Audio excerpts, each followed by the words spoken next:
Alright, so 23 Monkey Boots here. I'm actually, this is a reply to Mr. Dylan Records. He had about 5 questions, and I I caught this, and I thought, why not? I'll put a video up real quick. Um, so here goes nothing. Okay, so question 1. What is the most expensive record in your collection? Well, actually, for the time, I guess when I spent the money on it, it was the most expensive, and it still kind of is, because I've yet to drop that much money on an album. So my most expensive would be my 66 mono copy of Revolver. I got this back in like 94, 95. Love it. I love the fact that it's in mono and it sounds so different. Also, what was cool with this one is it still had the inner, if you could see it, the inner sleeve here with the ads, like how you would see them back then. And plus the mixes were a little bit different for some of the stuff. It's American release, it's a Capitol release. So this was really cool. I mean, the sleeve itself isn't necessarily it's in okay condition, I would say.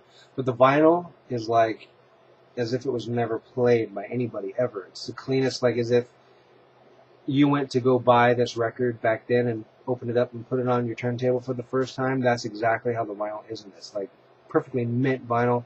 The cover just needed a little bit of TLC, but other than that, it's perfect for playing. I play this probably about once, maybe twice a year. So that is the most expensive. Second question. What's the best bargain you found on a record? Well, actually the other day, I went out, bought some records, and the first one was the Rolling Stones' Hot Rocks, their greatest hits. Spent under $10 for 2 records. And of course, there is one record in this double record set that one of the tracks is looks like something happened, but it still plays. Like both records play. They play flawlessly, which is really amazing. So yeah, I got a good deal on that. And then my other one that I found in the dollar bin was Men at Work Cargo, which I did show this the other day actually. This will be the 3rd time Men at Work has showed up. And the reason why I bought this was because childhood memories. I loved them as a kid, so why not? It was a good bargain. It was a good deal. Number 3, do you think you will ever give up collecting records, and why? Actually, I did give up collecting records back in the early 90s. I started out okay, the majority of the stuff that I had, or have, and had, because I did lose a few along the way, it was what I have now, actually. So I did give it up. Not intentionally, I just kind of stopped. Got busy with other things. I was really took care of them all. Like I said, I haven't really abused them or anything. Actually, if I remember correctly, what I used to do is I used to take my records and record them to tape and take tapes around with me. That was kind of how I preserved them. So I did kind of give it up then, and from here on out, I probably never will. The only time I think I'm ever going to be giving up collecting records is probably when they're reading my will, so no, I don't plan on from here on out to give it up. Okay, number 4. What do you do with records you no longer need or want?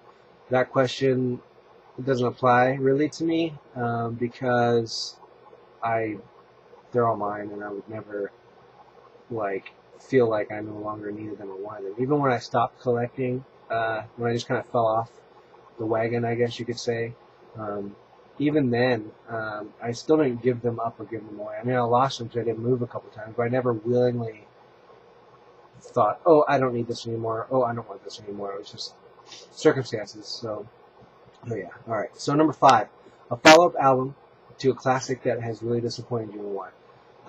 Okay, so I guess this record will be considered a classic. I guess anything over 10 years old, I think that's the time when it's considered a classic. I don't know. But I think this is a classic record. Melancholy Infinite Sadness by the Smashing Pumpkins. Great album. Classic record. Still is. Great songs. Some people may disagree, which is fine, but for me, it's a classic. So the follow-up to that, which really kind of disappointed me, was this one, Adore. Their follow-up to Melancholy. It was, I think at the time I was expecting, I mean, this, Melancholy and Sadness is just such an opus of a record. So many great songs on it, and so much varying degrees of music on this album, and they all were great songs. And so I was kind of expecting their next album to actually be better than that, or maybe even surpass it somehow. But they came out with this, and I was like, what are you doing? Like, what is this? Like, this is not what, this is bad. This is not good. This is awful. But as I've gotten older, I'm kind of gotten used to the fact. I still don't play it as often. Actually, if I'm in the mood to listen to a record, I don't go to this one first. I may listen to it to reminisce, but this one kind of disappointed me. I have this one on vinyl, and I have it on CD as well. I bought the vinyl because I like the cover, and it's just cool to have, I guess. But what's interesting about this vinyl is the fact that they released it in mono on vinyl, and if you look here, you can see it. Monorail, right? Mono. And the stock, the cardboard stock that comes with this album is really, really thick, like old school 30s, 40s, and 50s type cardboard stock. Awesome. Really thought they really went all out on that. But what's weird about this is it's a double record. But double record is 3 sides. So you have, side 1, side 2, right? Normal. Side 3. And then here's something funny. So I remember thinking to myself when I first saw it, side 3, okay, that's all the songs, I think. And I flipped it over, and it was blank. Like that. So perfectly reflective. Side 3, label, album. Side 4, not a mucho. So, very, very odd. Very odd. I thought maybe they can just do the tracking differently, maybe. They can put 2 songs on one side, just kind of fill it up, but they didn't. They actually, it's a 3-sided record on 2 records. So, plus it's in mono, which is totally different. Does it sound any different? I don't know, but still. So yeah, that was I felt kind of disappointed when I first heard it. I was a rabid fan back then, and just kind of let me down a little bit. Good songs, but it just wasn't quite the greatness of their previous records. So yeah, so that's it, man. So hopefully that's, I answered the questions well enough. Yeah, so, if you have anything else, feel free to ask or, whatever. So, alright guys, I'll see you around soon. Alright, later.